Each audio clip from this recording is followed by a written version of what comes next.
Hello student, আপনারা কেমন আছেন? আমি মলয়। আমার চ্যানেলের পক্ষ থেকে আপনাদের সবাইকে স্বাগত জানাই। আমরা বিগত যে ক্লাসটা নিয়েছিলাম how to pass journal entry, এটা আজকে দ্বিতীয় ক্লাস। আমরা গত ক্লাসে 3টে এক্সাম্পল সাহায্যে বুঝিয়েছিলাম। আমরা আজকে যে ক্লাসটা নিতে চলেছি সেটাও 3টা উদাহরণের সাহায্যে আমরা বুঝিয়ে দেব কিভাবে জার্নাল এন্ট্রি পাস করতে হয় এবং এই জার্নাল এন্ট্রি পাস করার জন্য কী কী অ্যাকাউন্ট আমাদের জানতে হয় এবং তার রুলসগুলো কী কী, সেগুলোর মাধ্যমে আমরা কিভাবে জার্নাল এন্ট্রি করতে পারি সেগুলোই আমরা আজকে শেখাবো। চলুন আমরা এবার দেখে নিই কম্পিউটার স্ক্রিনে উদাহরণগুলোর সাহায্যে কিভাবে রুলস অনুযায়ী ডেবিট এবং ক্রেডিট হচ্ছে সেগুলো আমরা দেখে নিই।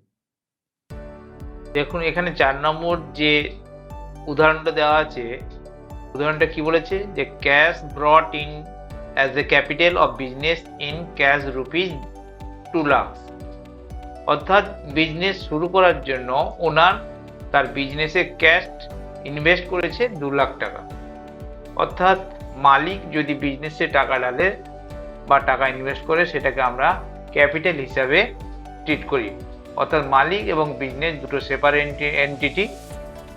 মালিক যদি বিজনেসে টাকা দেয় সেটা আমরা ক্যাপিটাল হিসাবে ট্রিট করি। এখানে দেখো ক্যাশ দিয়েছে, এখানে দেখো দুটো অ্যাকাউন্ট, একটা হচ্ছে ক্যাশ অ্যাকাউন্ট আর একটা হচ্ছে ক্যাপিটাল অ্যাকাউন্ট। তাহলে ক্যাশ অ্যাকাউন্ট কি আমরা জানি যে রিয়েল অ্যাকাউন্ট। তাহলে ক্যাশ অ্যাকাউন্টে রিয়েল অ্যাকাউন্টের নিয়ম কি না, ডেবিট হোয়াট কামস ইন এবং ক্রেডিট হোয়াট গোজ আউট। তাহলে বিজনেসের ক্ষেত্রে কি হচ্ছে, টাকাটা আসছে সেই জন্য ক্যাশ অ্যাকাউন্ট ডেবিট। আর personal capital account personal account. Personal অ্যাকাউন্টের নিয়ম কি বলছে না, debit the receiver credit the giver. তাহলে মালিক কি করছে, টাকা দিচ্ছে অর্থাৎ গিভার, সেই জন্য মালিক এখানে মালিকের নাম না করে এখানে ক্যাপিটাল অ্যাকাউন্ট। দ্বিতীয় উদাহরণটা দেখো, open A bank account in the name of business. অর্থাৎ বিজনেস শুরু করতে গেলে আমাদের ব্যাংক অ্যাকাউন্ট ওপেন করতে হয়। তাহলে ব্যাংক অ্যাকাউন্ট ওপেন করতে গেলে আমাদের কি হচ্ছে, ক্যাশ লাগে। ব্যাংক অ্যাকাউন্ট কি পার্সোনাল অ্যাকাউন্ট।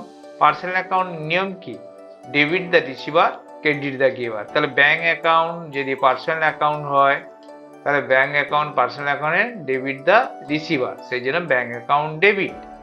আর ক্যাশ অ্যাকাউন্ট আমরা তো জানি রিয়েল অ্যাকাউন্ট। তাহলে রিয়েল অ্যাকাউন্টের নিয়ম কি না, debit what comes in credit what goes out. তাহলে ব্যাংক অ্যাকাউন্ট ওপেন করতে গেলে কি আমাদের ক্যাশটা বেরিয়ে যাচ্ছে, সেই জন্য ক্যাশ অ্যাকাউন্ট ক্রেডিট। তৃতীয় নম্বর উদাহরণটা দেখো, যে purchase goods for business.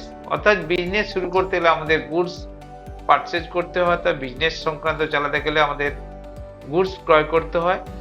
Purchase account debit. তাহলে পারচেজ অ্যাকাউন্ট কেন ডেবিট করছেন না, পারচেজ অ্যাকাউন্ট করলে আমাদের কি এক্সপেন্স হয়। অর্থাৎ debit the all expense and loss, credit the all income and gain. তাহলে পারচেজ অ্যাকাউন্ট ডেবিট অর্থাৎ পারচেজ অ্যাকাউন্ট নমিনাল অ্যাকাউন্ট, কারণ পারচেজ করলে আমাদের এক্সপেন্স হচ্ছে, সেই জন্য পারচেজ অ্যাকাউন্ট ডেবিট। আমরা জানি যে cash account real account, cash আমাদের চলে যাচ্ছে সেই জন্য ক্যাশ অ্যাকাউন্ট ক্রেডিট। আশা করি আমরা আজকে ক্লাসটা তোমাদের ভালো বোঝাতে পেরেছি আর তোমরাও নিশ্চয়ই বুঝতে পেরেছো।